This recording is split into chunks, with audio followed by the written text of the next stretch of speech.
Hello दोस्तों, स्वागत है आपका हमारे यूट्यूब चैनल में। अगर यह स्टोरी आपको पसंद आए तो वीडियो को लाइक, शेयर एंड कमेंट ज़रूर करें। और अगर आप हमारे चैनल पे न्यू हो तो चैनल को सब्सक्राइब करना ना भूलें।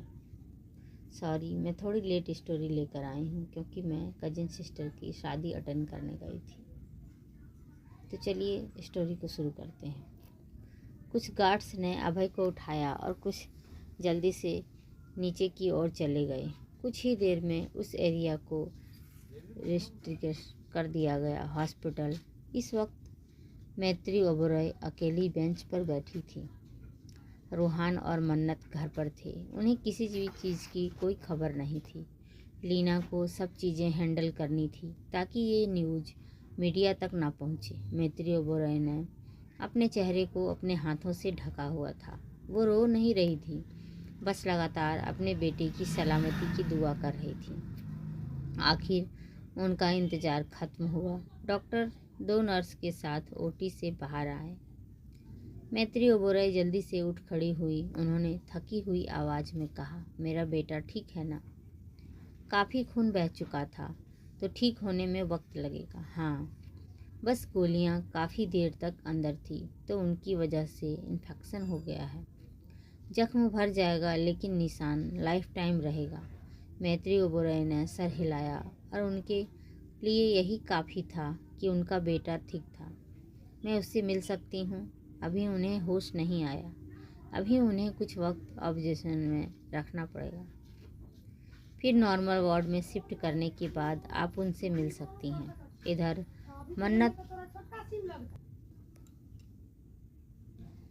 मन्नत अपने बेड पर अपने आप को गले लगाए खुद में सिमटी एकटक सामने की ओर देख रही थी, जिसे कोई सदमा लगा हो। वो बेहद डरी हुई थी। उसने नज़रें घुमाकर पिल्लो को देखा, फिर अपना हाथ बढ़ाया। उसे हाथ डर से कांप रहे थे। उसने झटके से पिल्लो उठाया तो उसके नीचे अभी भी उसी फोटो के टुकड़े मौजूद थे। वो जल्दी जल्दी बिस्तर झाड़ने लगी। सारे टुकड़े बेड के नीचे गिर गए। आखिर में ब्लैंकेट आखिर में वो लेट गई और खुद को पूरी तरह से ब्लैंकेट से ढक लिया। ब्लैंकेट के नीचे अब उसके रोने की आवाज़ आ रही थी। मम्मा बहुत बुरी थी। उन्होंने मुझे हर्ट किया। मैं उन्हें पसंद नहीं। आखिर वो तेज़ तेज़ रोने लगी कि क्या उन्हें भी लगता है कि मैं पागल हूँ? बस एबी को नहीं लगता, बस मेरे एबी को मैं अच्छी लगती हूँ। अचानक ही वो उठकर बैठ गई। उसने अपने ऊपर से ब्लैंकेट हटाया और ज़ोर ज़ोर से सांसें लेने लगी। डर घबराहट से उसे सांस लेने में तकलीफ़ हो रही थी, जैसे हमेशा होती थी। उसने कसकर बेडशीट को मुट्ठी में भरा। वो सांस लेने के लिए स्ट्रगल करने लगी। एबी, आप कहाँ हो? एबी गहरी गहरी सांसें लेते हुए वो रोते हुए उसे पुकारने लगी। मुश्किल से उसने अपनी बॉडी को पीछे की ओर धकेला। हेड रेस्ट से सर टिकाकर आंखें बंद कर ली। आंसू लगातार उसकी बंद पलकों से बहे जा रहे थे। वो तेज तेज सांसें ले रही थी। अभी भी उसके जहन में वो याद ताज़ा थी, कैसे उसकी मम्मा ने उसे ट्रीट किया। एबी, आपने मेरी मम्मा को मारा है। मैं कभी आपसे बात नहीं करूँगी। I hate you. मुझे नहीं रहना आपके साथ। आप बहुत बुरे हो, बहुत बुरे। मुझे अब आप बिल्कुल अच्छे नहीं लगते। नफरत से कहते हुए मन्नत उससे दूर जा रही थी। नहीं, तुम गलत समझ रही हो। ऐसा मत कहो। मुझसे दूर मत जाओ। मैं तुम्हारे बिना नहीं रह सकता। अभय ने उसे पकड़ना चाहा, लेकिन मन्नत अंधेरे में गुम हो गई। अभय ने झटके से आंखें खोली। आंख खोलते ही उसकी आंखें तेज रोशनी से फिर बंद हो गई। अभय। उसे दूर से आवाज़ आई, जैसे कोई उसे बार बार बुला रहा हो। अभय, तुम्हें होश आ गया? अभय ने दोबारा आंखें खोली। उसके माथे पर हल्का पसीना था। धीरे धीरे उसे हकीकत महसूस हुई और दर्द भी। उसने इधर उधर देखा। उसे एहसास हुआ वो हॉस्पिटल रूम में है। यानी वो सब ख्वाब था। उसे जैसे सुकून आया। अभय, तुम ठीक हो ना?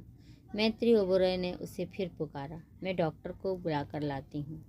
मॉम, उसने बहुत मुश्किल से बोलने की कोशिश की। हाँ हाँ बेटा बोलो, तुम ठीक हो ना? मॉम, मेरी मन्नत। अभय ने बेचैनी से पूछा। उसकी आंखें इधर उधर मन्नत को खोजने लगी। वो ठीक है, घर पर है, तुम हिलो मत। मैत्री ओबरॉय ने उसका हाथ पकड़ा। मोम, क्या वो अब मुझसे नफरत करेगी? क्या वो अब मुझसे दूर जाना चाहेगी? वो सदी बेचैन था। अभय उठने की कोशिश करने लगा, हालांकि उसका जिस्म उसका साथ नहीं दे रहा था। हल्की सी मूवमेंट से उसे बेतहासा दर्द का एहसास होता। अभय उठने लगा। ये करते हुए उसे एक दर्द का एहसास हुआ। अभय, प्लीज़ तुम हिलो मत। वो तुमसे नफरत क्यों करेगी? उसे कुछ पता ही नहीं, और ना ही हम कभी चलने देंगे। उसे इस दर्द में देख मैत्री ओबरॉय की आंखें भर आई। अभय ने उसकी बात नज़रअंदाज की और बेड से उतरने लगा। मैत्री ओबरॉय ने देखा उसके कपड़ों पर हल्का खून नजर आ रहा है। शायद हिलने डुलने से उसके जख्म हरे हो गए थे। अच्छा तुम रुको, मैं उसे लेकर आती हूँ, उन्होंने उसकी जिद के आगे हार मानते हुए कहा। अभय कुछ कहता तभी दोनों को आवाज़ सुनी, ए बी। ये लफ्ज़ सुनते ही अभय ने जल्दी से गेट की ओर देखा। उतने में ही मन्नत जल्दी से लीना का हाथ छोड़कर जल्दी उसके पास आई और उसके गले लग गई। उसने अपने हाथ उसकी गर्दन में कसकर लपेट लिया। अभय का जख्म वहीं था। उसके ऐसा करते ही उसे बेहद दर्द हुआ, लेकिन उसने अपने दर्द को नज़रअंदाज कर मन्नत को खुद से और कसकर सटा लिया। मन्नत उसके गले लगे ही सुबकते हुए बोली, ए बी, आपको पता है मैं कितनी सैड थी?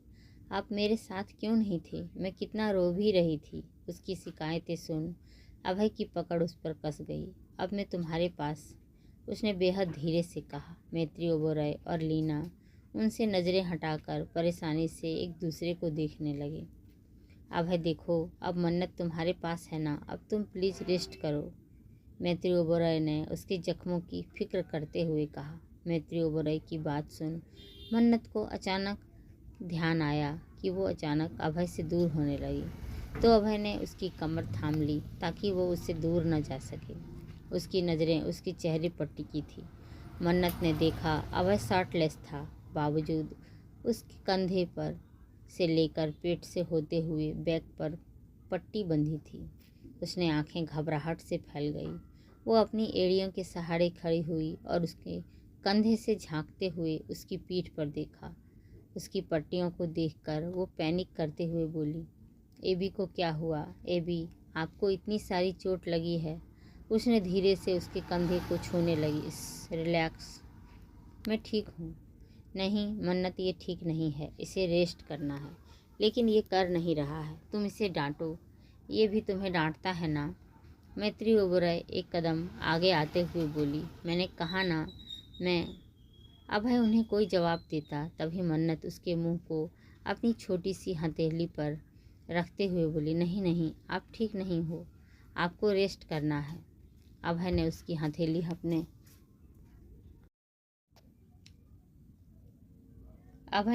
हथेली अपने होठों से हटाकर अपने हाथ में लेते हुए कहा, ओके देन, घर चलते हैं। कोई कुछ कहता उससे पहले ही अभय लीना को ऑर्डर देते हुए बोला, डिस्चार्ज फॉर्मेलिटीज़ पूरी करो। लीना ने एक हेल्पलेस नज़र मैत्री ओबरॉय पर डाली और वहाँ से चली गई। आखिर वो अभय की बात कैसे टाल सकती थी? डॉक्टर ने सुना तो अभी डिस्चार्ज ना कराने के लिए सजेस्टेड किया, लेकिन अभय की बात क्लियर थी। आखिर वे फॉर्मेलिटीज़ पूरी होने में कुछ वक्त लगा। इस दौरान मन्नत ने ना जाने कितनी दफ़ा अभय से पूछ लिया था कि क्या उसे दर्द हो रहा है। उसकी नज़रें सिर्फ उसकी चोट पर थी। इस वक्त वो रूम में अकेले थे। मन्नत उसी के सामने वैसे ही खड़ी थी। अभय के कहने पर भी वो बैठने को तैयार नहीं थी। इस लम्हे में ही वो उसके कंधे पर बंधी पट्टी को देख देख कर दुखी होते हुए कुछ सोच रही थी। अभय की नज़रें उसके चेहरे पर थी। आखिर में उसने इरिटेट होते हुए उसके गालों को पकड़ उसका चेहरा ऊपर किया ताकि वो उसके चेहरे को देखे। मन्नत ने 2-3 दफ़ा अपने पलकें झपकाते हुए उसकी आंखों में देखा, फिर नज़रें नीचे कर अपनी निगाहें उसकी बॉडी पर कर ली। उसकी हरकत पर अभय की इरिटेशन बढ़ गई। मुझे देखो एबी, मैं आपको ही तो देख रही हूँ। उसने एक पल अभय के चेहरे को देखकर फिर वहीं कर ली। अभय उसकी उदासी महसूस कर सकता था। उसने बेहद प्यार से कहा, मैंने कहा ना, मैं ठीक हूँ, मुझे दर्द भी नहीं हो रहा है, तुम टच करके देखो। मन्नत ने डरते हुए जल्दी से ना में सिर हिलाया। आह! उसकी आवाज़ सुनकर मन्नत घबरा गई। एबी, देखो दर्द हो रहा है ना? वो पैनिक करते हुए बोली। हाँ, बहुत तेज़ दर्द हो रहा है। मन्नत की आंखें दर्द से भर आई। एबी, मैं क्या करूं? मैं मम्मा को बुला कर लाती हूँ। अभय, मन्नत हड़बड़ी में मुड़ी। अभय जल्दी से उसका हाथ पकड़कर दर्द भरी आवाज़ में कहा, तुम मेरा दर्द ठीक कर सकती हो, बट तुम करना ही नहीं चाहती। मैं क्या करूं एबी? मन्नत ने जल्दी से अभय के दर्द भरे एक्सप्रेशन से एक नज़र देखा, फिर उसकी उंगलियों पकड़कर अपने कंधे पर रखा और धीरे से नीचे की ओर ले जाने लगा। मन्नत कभी अपने हाथ को देखती जो उसके हाथ में था, तो कभी उसके चेहरे को। एबी, ऐसा करने से दर्द नहीं हो रहा है आपको? उसने हैरानी से पूछा। अभी भी थोड़ा थोड़ा हो रहा है, बट तुम उसे भी ठीक कर सकती हो। अभय उसके हाथों को अपने होठों से छूते हुए बोला। बट तुम उसे भी ठीक कर सकती हो। अभय उसके हाथों को अपने होठों से छूते हुए बोला। उसकी सवालिया निगाहों को देखते हुए वो आगे उसके चेहरे को थोड़ा करीब जाते हुए बोला, किस मी। मन्नत ने बड़ी बड़ी आंखें कर नज़दीक से उसकी आंखों में देखा। क्या सच में इससे ठीक हो जाएगा? अभय ने पलकें झपकाई। याद करो, जब तुम्हें मेडिसिन कड़वी लगती थी और जब मैं तुम्हें किस करता था, तब मेडिसिन का कड़वापन चला जाता था। तब तुम्हें डर लगता था और मैं तुम्हें किस करता था तो तुम अपना डर भूल जाती थी। इस वक्त दोनों के चेहरे पर एकदम नज़दीक थे। अभय की बात पर मन्नत ने हामी में पलकें झपकाई। देन, अब मैं इंजर्ड हूँ तो तुम्हें मुझे किस करके मेरी हेल्प करनी चाहिए लिटिल रोज। जैसा उसे मालूम था, मन्नत उसकी बातों में आ गई और वो उसके होठों की तरफ बढ़ने लगी। उसी वक्त दरवाज़ा खोलकर कोई अंदर आया। दोनों ने एक ही वक्त उस ओर देखा। वो मैत्री ओबेरॉय थी, जिनके हाथ में एक पेपर बैग था। वो अभय को घूरते हुए उसके पास आई। तुम उसकी इनोसेंट का फ़ायदा उठाना कब बंद करोगे? कभी नहीं, अभय ने बिना देरी के जवाब दिया। मैत्री ओबेरॉय उसके जवाब पर चिढ़ गई। उन्होंने मन्नत को देखते हुए कहा, लिटिल गर्ल, ऐसा कुछ नहीं होता, ये तुम्हें बेवकूफ़ बना रहा है। अपने हाथ में पकड़ा पेपर बैग बेड पर रखकर वो वहाँ से गुस्से से चली गई। मैत्री ओबेरॉय के जाने के बाद मन्नत अभय को गुस्से से घूरते हुए बोली, एबी, आपने मुझे फिर से उल्लू बनाया ना। उसने अनजाने में ही अभय के कंधे पर मारा तो अभय ने अपनी आंखें कसकर बंद कर ली। उसे देखकर मन्नत घबराते हुए बोली, आई एम सॉरी, मैंने जानबूझकर नहीं किया। उसे इग्नोर कर अभय ने पास पड़ा पेपर बैग उठाते हुए कहा, तुम जानबूझकर ही तो करती हो ऐसा, तुम हमेशा यही करती हो। मुझसे ज़्यादा किसी और पर ट्रस्ट करती हो। फिर पेपर बैग से शर्ट निकालकर उसे पहनने की कोशिश करने लगा। लेकिन मैंने तो ऐसा नहीं किया। ऐसा ही तो किया है लिटिल रोज, तुमने मॉम की बातों पर ट्रस्ट किया कि मैं तुम्हें बेवकूफ़ बना रहा हूँ। क्या तुमने ऐसा नहीं किया? उसकी बात सुन मन्नत चुप हो गई और धीरे से सर झुकाते हुए बोली, आई एम सॉरी, मेरी शर्ट पहनने में हेल्प करो। अभय उसकी पहली बार नज़रअंदाज कर दी। मन्नत ने पाउट किया और उसकी हेल्प करने लगी। वो बहुत ही आहिस्ता से उसकी शर्ट में पहनने में हेल्प कर रही थी। दोनों स्लीव्स उसके हाथों में पहनाते हुए उसे बार बार पूछती है, कहीं उसे दर्द तो नहीं हो रहा? अभय उसके बार बार इस सवाल पर हर बार बिना इरिटेट होते हुए ना में सर हिला देता। अचानक ही मन्नत की जोर की हंसी उसका ध्यान टूटा। उसने एक नज़र मन्नत के चेहरे को देखा, फिर शर्ट को। हुआ कि मन्नत उस पर क्यों हंस रही है। तब उसे मालूम, एबी देखो मैंने कैसे लगाया है, मैं तो एकदम बुद्धू हूँ। वो हंसते हुए उल्टे सीधे लगाए बटन्स की ओर इशारा करते हुए बोली और उन्हें ठीक करने लगी। आखिर में बटन को सही से लगाकर उसने सेटिस्फेक्शन से अभय का कंधा थपथपाया। अगले ही पल उसे एहसास हुआ कि उसने फिर से अभय को दर्द पहुंचा दिया। वो प्लेसिंग नज़रों से अभय को देखने लगी।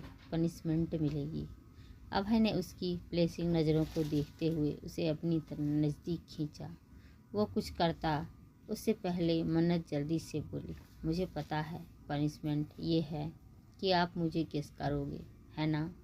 और बिना एक पल गवा आगे अभय की बात सुने उसने जल्दी से अभय के बारी बारी से दोनों गालों, फिर उसकी नाक, फिर उसके होठों को, आखिरी में उसके माथों को छुआ अपने होठों से।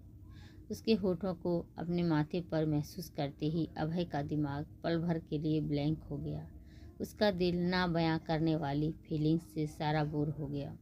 उसने खुद ना जाने कितनी बार मन्नत के माथे पर फोरहेड पर किस किया था, लेकिन ये पहली बार था जब मन्नत ने उसके माथे को यूं अपने होठों से छुआ था। अगले ही पल उसने मन्नत को धीरे से अपने करीब खींचा, जिससे मन्नत उसके गले से जा लगी। मन्नत उसके चेस्ट पर सर रखते हुए धीरे से बोली, अब मैं इतनी भी बेवकूफ़ नहीं हूँ एबी, कहकर वो खामोशी से अभय का जवाब का इंतज़ार करने लगी। 1 मिनट मन्नत को महसूस करने के बाद अभय उसी एरोगेंट टोन में बोला, बेवकूफ़ तो तुम हो ही एबी, कहते हुए मन्नत नाराज़गी से उससे दूर हो गई। उसके झटके से ऐसा करने पर अभय को इस बार सच में दर्द हुआ और उसके मुंह से दर्द से आह निकल गई। उसे दर्द में देखकर भी इस बार मन्नत की नाराज़गी कम नहीं हुई। अच्छा हुआ आपने मुझे बेवकूफ़ कहा था ना, इसलिए आपको दर्द हुआ। बेवकूफ़ ही नहीं, तुम तो बुरी भी हो एबी, आप भी कम बुरे नहीं हैं, आप तो मुझसे भी ज़्यादा बुरे हैं। वो जल्दी से उससे दूर हो गई ताकि इस बार अभय उसे पकड़ न सके। इधर आओ वापस, सुना तुमने? अभय चिल्लाता रह गया और मन्नत दरवाज़ा खोलकर भाग गई। कुछ देर बाद आई तो मैत्री ओबेरॉय और लीना के साथ वो अभय से दूर खड़ी उससे नज़रें चुरा रही थी। मैत्री ओबेरॉय ने अभय का हाथ पकड़ा ताकि वो उसे ले जा सके। आप रहने दीजिए। फिर उसने मन्नत को घूरा और उंगलियों के इशारे से अपने पास बुलाते हुए बोला, इधर आकर मेरी हेल्प करो। मन्नत ने जल्दी से सर हिलाया। आर यू मैड अभय, वो तुम्हें कैसे होल्ड कर पाएगी? लेमन हेल्प यू, मैत्री ओबेरॉय ने वापस उसका हाथ पकड़ते हुए कहा। कैसे नहीं कर पाएगी? जब वो हॉस्पिटल से डिस्चार्ज हुई थी तो मैं उसे अपनी गोद में उठाकर लेकर गया था। It's her time to repeat. अब अभय की बात सुनकर लीना और मैत्री ओबेरॉय उसे अजीब नज़रों से देखने लगे। मन्नत के दिमाग में वो वक्त चल रहा था जब अभय उसे गोद में उठाकर हॉस्पिटल से लेकर गया था। ये ख्याल लाते ही वो सर हिलाते हुए बोली, मैं आपको गोद में उठाकर कैसे ले जा सकती हूँ? आप कितने बड़े और भारी हो, मैं तो छोटी सी थी ना। कहते हुए वो एक कदम पीछे होकर दीवार से चिपक गई। तुम दोनों सॉल्व करके आ जाना। मैत्री ओबेरॉय लीना को वहाँ से लेकर चली गई।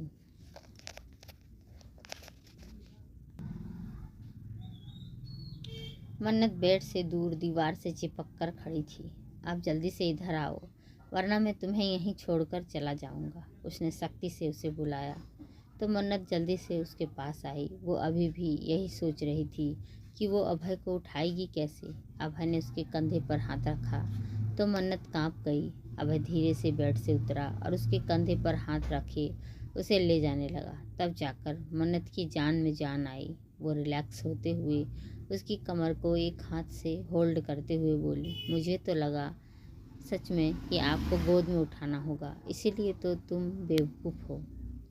अभय की नज़रें सामने थी। उसकी बात सुन मन्नत ने सर उठाकर उसे गुस्से से देखते हुए धमकी दी, मैं आपको गिरा दूंगी।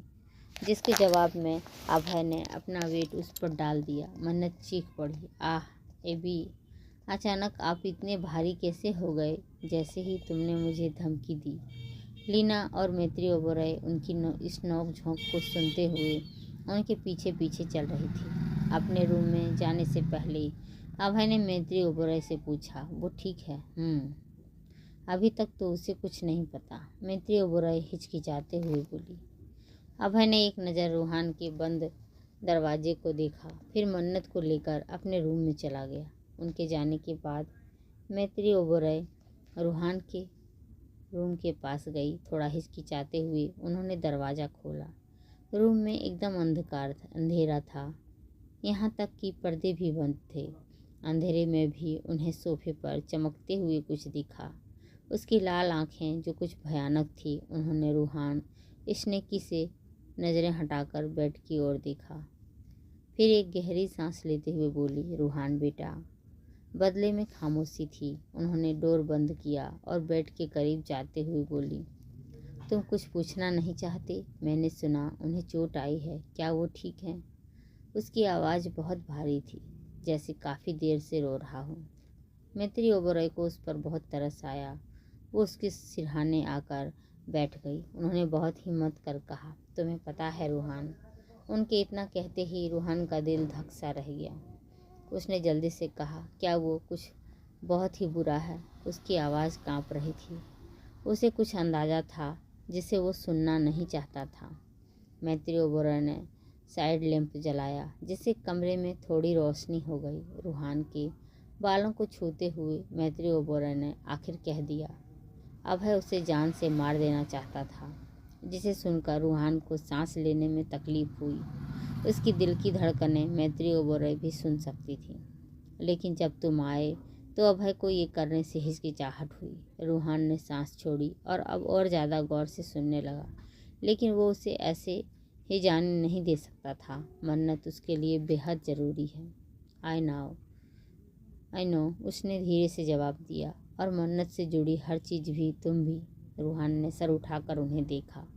मैत्री ओबेरॉय ने उसकी आंखें देखी, जो परेशानी और रोने के बाद बेहद लाल थी, जिनमें अभी भी आंसू थे। उन्होंने उन्हें साफ किया। आखिर में वो उसे सिर्फ कैद कर उसे मन्नत की सालों की तकलीफ़ों को एहसास दिलाना चाहता था। ये सुनकर रूहान की दिल की घबराहट गायब होने लगी। अपनी बात को पूरा कर मैत्री ओबेरॉय की आंखें भर आई, लेकिन उस और को एहसान करने की जगह मरना मंजूर था। उसने बिल्डिंग से कूदकर अपनी जान दे दी। आगे की कहानी जानने के लिए सुनिए कहानी का अगला भाग, और प्लीज़ चैनल सब्सक्राइब।